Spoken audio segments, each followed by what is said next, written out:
তেল ছাড়া বিভিন্ন রকম সবজি তার সাথে খয়রা মাছের ঝালের এই রেসিপিটা কিন্তু ট্রাই করতে ভুলবেন না।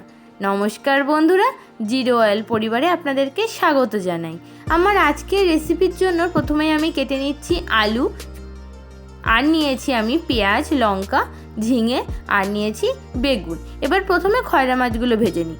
1 ড্রপ অলিভ অয়েল ইউজ করেছি, দিয়ে হাতের সাহায্যে ভালো করে মাখিয়ে তাওয়াটা গরম করে নিয়ে মাছগুলোকে আমি এইভাবে সাজিয়ে দিয়ে দিচ্ছি। আপনারা যারা আমার ভিডিও নিয়মিত দেখেন, আপনারা কিন্তু এতদিনে অবশ্যই জেনে গেছেন কিভাবে আমি তেল ছাড়া মাছ ভাজি। 1 ড্রপ ইউজ করেছি, আর আমরা সবাই জানি যে তেল উভে যায়, তাই মাছ ভাজতে গিয়ে কিন্তু তেলটা উভে যাবে। তাহলে হলো তো তেল ছাড়া মাছ ভাজা, অর্থাৎ জিরো অয়েলে মাছ ভাজা। দেখুন, কথা বলতে বলতে কিন্তু আমার মাছটা 1 পিঠ ভাজা হয়ে গেছে। 1 পিঠ ভাজা হলে অপর পিঠ উল্টে নিতে হবে, এইভাবে 2 পিঠ ভেজে নেব। এবার আমি তরকারিটা করব, তাই ফোড়নের জন্য ব্যবহার করছি আমি এখানে 5 ফোড়ন আর শুকনো লঙ্কা। ফোড়নটা কিন্তু খুব সুন্দর করে ভেজে নিতে হবে যতক্ষণ না একটা সুন্দর গন্ধ ছাড়ে। ফোড়নটা ভালো করে ভাজা হয়ে গেলে আমি এখানে দিয়ে দিলাম আলু।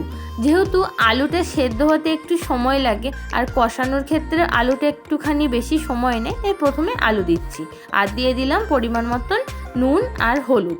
যেহেতু পুরোটাই হবে তেল ছাড়া, আর হলুদটা যাতে পুড়ে না যায় সেই জন্য আমি খুব অল্প একটু জল দিয়ে নিয়েছি।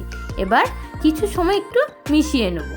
একটু নাড়াচাড়া করে হলুদের সাথে দেখুন আলু আর হলুদ কিন্তু খুব সুন্দরভাবে মিশে গেছে। এবার আমি দিয়ে দিলাম পেঁয়াজ। এবার কিছু সময় আবার নাড়াচাড়া করে এবার কেটে রাখা ঝিঙে দিয়ে দিলাম।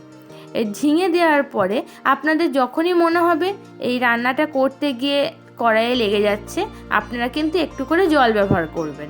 আর যেহেতু তেল ছাড়া, তাই লেগে যাওয়ার সম্ভাবনাটা কিন্তু সবসময়তেই থেকে যায়, তাই সবসময়ের জন্য অল্প পরিমাণে জল ব্যবহার করে পুরোটা ভালো করে মিশিয়ে নিন। আমি এখানে আলু, ঝিঙে আর পেঁয়াজ দিয়েছি, তার সাথে লঙ্কাও দিয়ে দিয়েছি। আমার কষানোও কমপ্লিট। এবার আমি পরিমাণ মতন জল দিচ্ছি। খুব বেশি জল দেবো না, কারণ এটা আমার একদম গা মাখা তরকারি হবে। ভালো করে জল দিয়ে এবার কি করব, পুরোটাকে ঢেকে রাখবো। কতক্ষণ ঢেকে রাখতে হবে? যতক্ষণ না পুরোটা ভালো করে সেদ্ধ হয়ে যায়। আমি জল দিয়ে পুরোটা ভালো করে মিশিয়ে নিয়ে ওপর থেকে দিয়ে দিলাম বেগুন, কারণ বেগুন আমরা পরে দিই যাতে বেগুনটা ভালো করে সেদ্ধও হয়।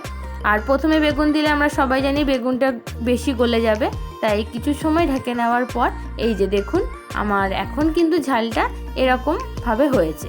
এবার আমি দিচ্ছি এখানে সর্ষে পোস্ত। আমি এখানে সর্ষেটাকে খুব কম পরিমাণে ইউজ করেছি, আর পোস্ত দিয়েছি বেশি, কারণ আমরা জানি সর্ষে থেকে তেল তৈরি হয়, যেটা আমাদের স্বাস্থ্যের পক্ষে কিন্তু ক্ষতিকর। তাই আমরা চেষ্টা করব সর্ষেটা যাতে আমরা অ্যাভয়েড করি। এবার দিয়ে দিলাম খয়রা মাছগুলো। খুব ভালো করে মিশিয়ে নিয়ে আবার কিছু সময় ঢাকা রাখতে হবে। দেখি ঢাকা তোলার পরে কতটা পরিমাণে হয়েছে। সবটাই কিন্তু দেখবো আমার সেদ্ধ হয়ে গেছে, তার সাথে কিন্তু যতটা জল দিয়েছিলাম জল কিন্তু বেশিটাই মরে গেছে, অর্থাৎ গা মাখা হয়ে গেছে। এবার আপনারা একটি পাত্রে ঢেলে নামিয়ে নিন, আর রেডি হয়ে যাবে কিন্তু একদম খয়রা মাছ দিয়ে সবজি দিয়ে ঝাল। আর আজকের ভিডিওটা ভালো লাগলে অবশ্যই কিন্তু সাবস্ক্রাইব করতে ভুলবেন না। আমি আমার চ্যানেল জিরো অয়েল পরিবারে কিন্তু তেল ছাড়া বিভিন্ন রকম রান্নার রেসিপি ট্রাই করে থাকি। অবশ্যই আমার পাশে থাকবেন।